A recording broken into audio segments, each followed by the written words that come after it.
It is indeed a historic election success. Labour politician Khan became the first mayor of London to secure a third term in office. And for Prime Minister Sunak and his Conservatives, the English local elections are a disaster. I already talked a bit about it yesterday. While Prime Minister Sunak's Conservatives suffer a bitter defeat in the local elections in England, Labour politician Sadiq Khan is celebrating his re-election as London mayor once again. And in London, Khan has, as expected, secured a third term in office. The politician from the Social Democratic Labour Party prevailed against his Conservative competitor Susan Hall in the local elections in the British capital, as the Electoral Commission announced already on Saturday. He received 43.7% of the votes. His challenger received 32.6%, as the broadcaster Sky News reported. Khan has also been the first Muslim city leader in the metropolis since 2016. With his re-election, he is the first mayor to secure a third term at the top of the city, as I said. And during the election campaign, he promised, among other things, to offer free school meals in the future and to freeze local transport prices. He wants to create 40,000 new social housing units and ensure that homeless people no longer have to sleep on the streets by 2030. The fact that Khan extended the low emission zone, or ULEZ, which his predecessor Boris Johnson had introduced for the city centre, to the entire city area caused criticism. Commuters and tradesmen in particular complained that they had to purchase new, expensive vehicles. But the local elections in England and Wales are seen as the last major test of sentiment for Prime Minister Rishi Sunak before the upcoming British general election, and the defeat of his Conservatives is indeed catastrophic.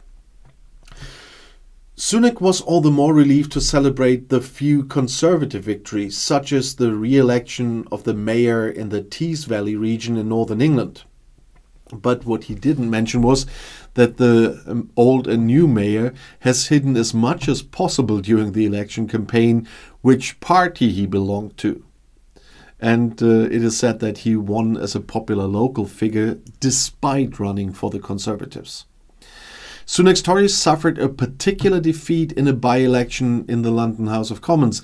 The mandate in the English seaside resort of Blackpool went to Labour with a clear lead. Their party leader Keir Starmer said he sees a Labour majority in the upcoming general election within reach now. The election to the British House of Commons must take place by January 28th at the latest, and with a view to the general elections, the Conservatives should also be alarmed by the fact that the right-wing populist Reform UK party came third in Blackpool South, only around 100 votes behind in favour of voters.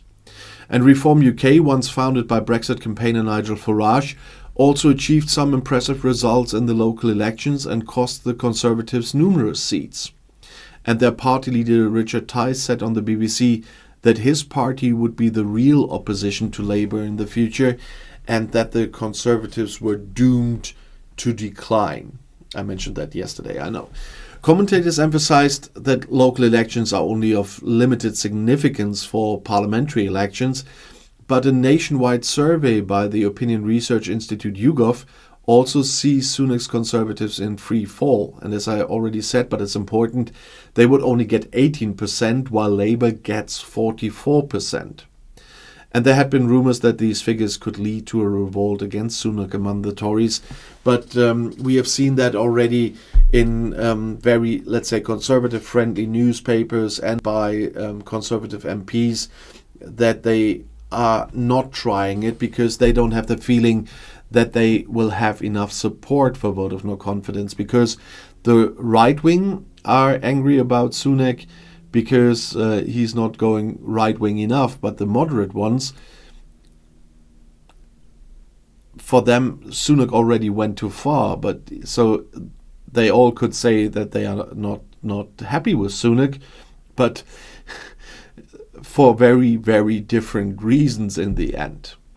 But things are simmering with the Tories. The far right wing of the party in particular is dissatisfied with Sunak. And on the right side of the party spectrum, Reform UK is now increasingly giving the Tories more competition even. And Reform UK was able to double its poll numbers to almost 10% last year. Because of Britain's majority voting system, first past the post, the party is not expected to win more than 1 or 2 seats in the next general election. But it could cost the Tories a lot of votes and tip the balance in favour of Labour in some constituencies, because Reform UK has set itself the goal of destroying the Conservatives, as they put it.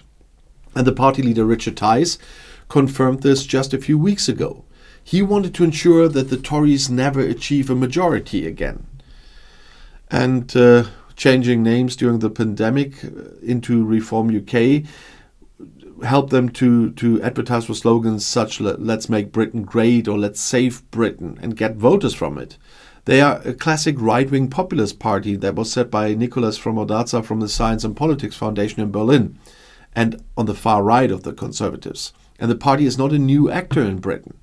It was founded in 2019 under the name Brexit Party, and Brexit campaigner Nigel Farage joined the party shortly after its founding, having previously left the United Kingdom Independence Party, the UKIP, in a dispute over its direction. And the party's aim was to stop Prime Minister Theresa May's soft Brexit course.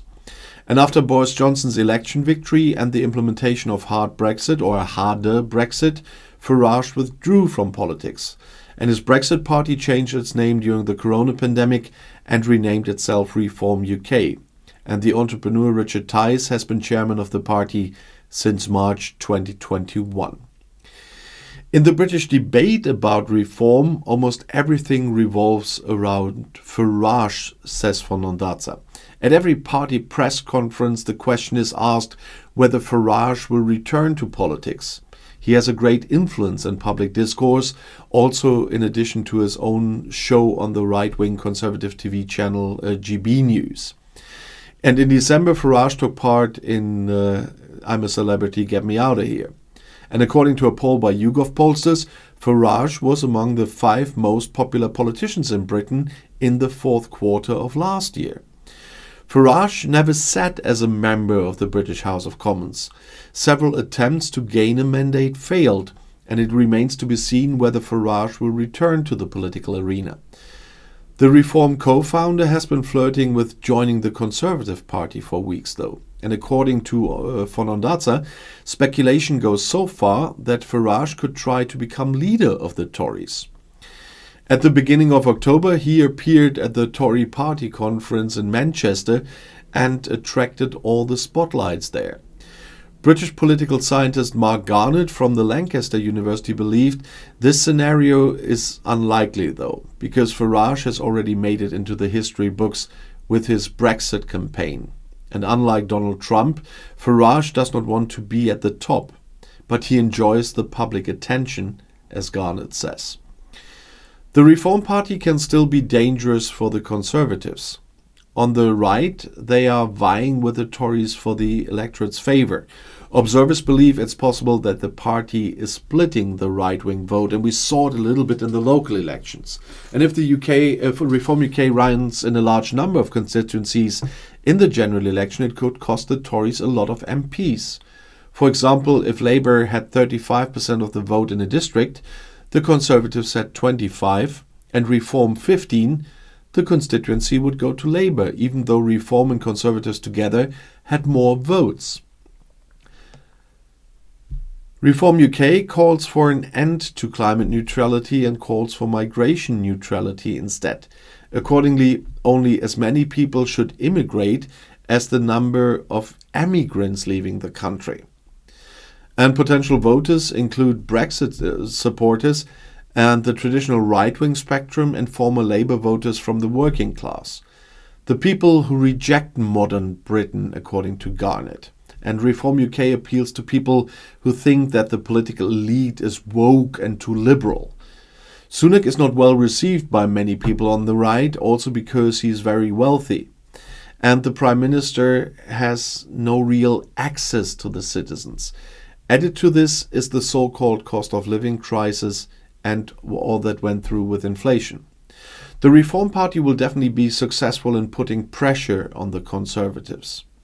And the influence of the right-wing populist party on the Tories' policies is great, as the Conservatives need the right-wing votes to have a chance against Labour. The short-term goal of Reform UK is to pressure the Conservatives so that they become more right-wing, so take over their politics.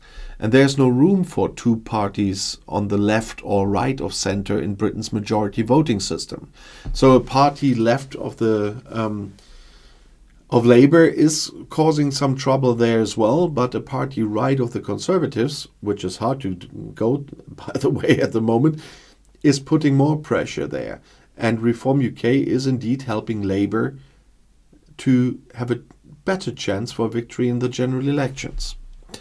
But if you want to know more, the next video is right here in the end screen. I'll see you there. I'll be back.